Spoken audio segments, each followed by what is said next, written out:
Hi, my name's Ceci Moss. I'm the Director and Chief Curator of the Mandeville Art Gallery, and I also hold a dual appointment as Professor of Practice in the Department of Visual Arts here at UC San Diego. The Mandeville Art Gallery is a non-collecting institute for contemporary art here at UC San Diego. It was established in 1966. It was established alongside with the creation of the Department of Visual Arts here. It's always had a very experimental program with a focus on Southern California artists, with a focus on performance and installation and new art forms, and has always been a space for experimentation here at UC San Diego. I started this position about a year ago. The gallery just went through a major renovation to the building.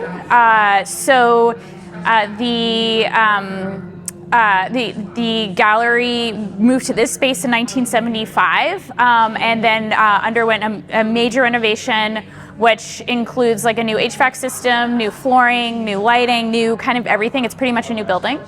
And also part of that too is the entire building is wrapped in a surround LED wall that encases the whole entire exterior. And the whole renovations were designed by Studio E Architects, who are a firm based here in San Diego. And the gallery won an Orchid Award, which is one of the main architectural awards in the Southern California region for the renovation. I've been working as a curator for the last 20 years. I started at the New Museum in New York. I also worked at Rhizome for many years. And then I worked as a curator at Yerba Buena Center for the Arts in San Francisco. And then I started a alternative space in Los Angeles called Gas, which also we did a wonderful video on VernissageTV for that. And it's one of the best documentations, actually, piece of documentation of that project. And then I came down here for this position. I've also been teaching for a long time too, so I've taught at SFAI and CCA and NYU and Scripps and USC, so I also taught for many years, and I did my PhD at NYU in comparative literature. And I published a book called Expanded Internet Art. So a lot of my academic work is looking at sort of art and the internet, but then my curatorial practice also involves a lot of those topics, but I'm also interested in like social practice and social engagement and performance and video and a lot of different formats. And the great thing about this role and the great thing about this institution is I'm able to kind of lean into all of those strengths, and those focus areas are very much also a part of the decades of programming that have occurred here at this institution.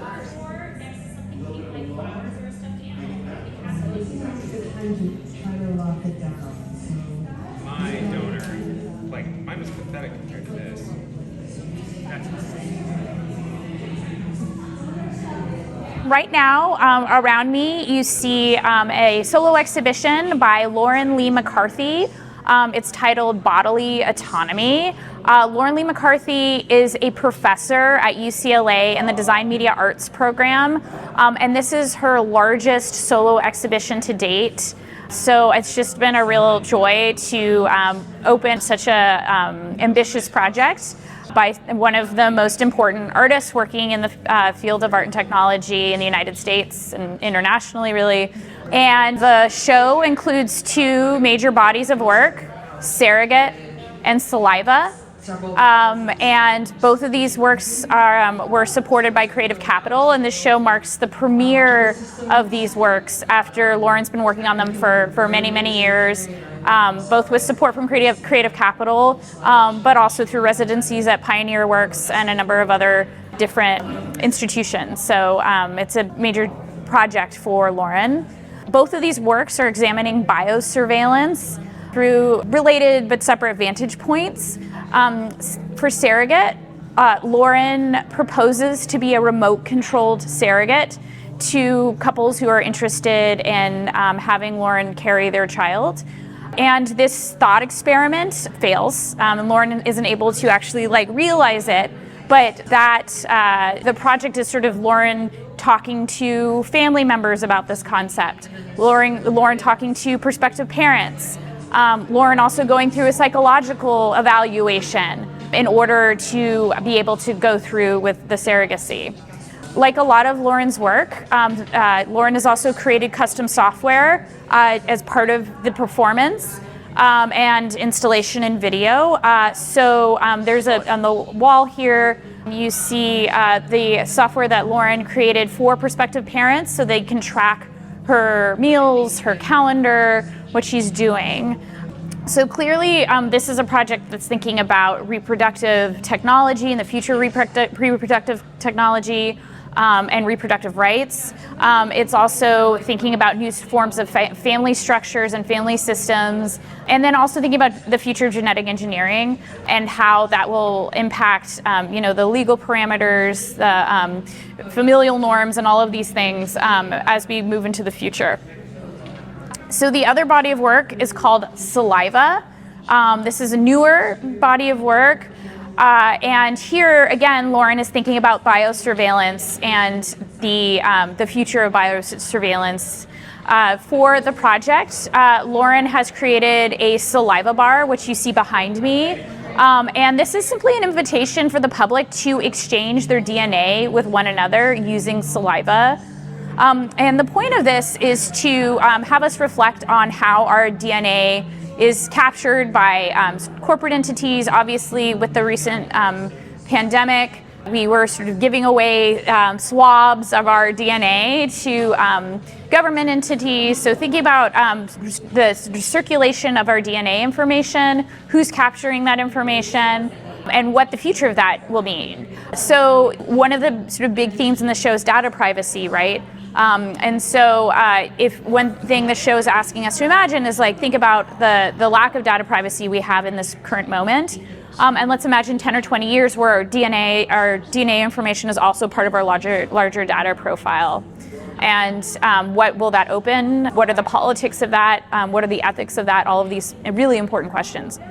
So in order for the public to think about this and have that occasion to consider these things, Lauren has invited people to come and donate their saliva or their DNA to this installation, and in exchange they take someone else's saliva. And the script for these exchanges, which you actually see one going on right behind me right now, is organized by software that Lauren created with Boas Sender, where there's a script in the software, and the audience is invited to supply their identifying information, things like their race, their favorite food, their star sign, and then they can select an anonymous donor, so it's all anonymous, through the information that they provide. So it's also thinking about how we see each other through kind of our data, and through our sort of basic sort of descriptive information. One of the great things about the software too is it allows participants to stop at any time. So if they don't feel comfortable with the exchange, or if they aren't comfortable with the terms of engagement, they can just stop. So consent is a big thing that's built into the structure of the software. And then also people can create their own terms. And so some of the terms have been really playful, like if you take my saliva, you must take it on a hike today. If you take my saliva, you have to wear it as jewelry. So people have been really kind of leaned into that part of the script and made it their own. And then once you take someone's saliva from the installation, you also get a receipt that has those terms printed out, and it's put in a nice bag. And then all of the exchanges are facilitated by UC San Diego students. So Lauren actually ran a training and a workshop here directly with UC San Diego students. So it allows them to connect directly with an artist and participate in the installation and facilitate these exchanges.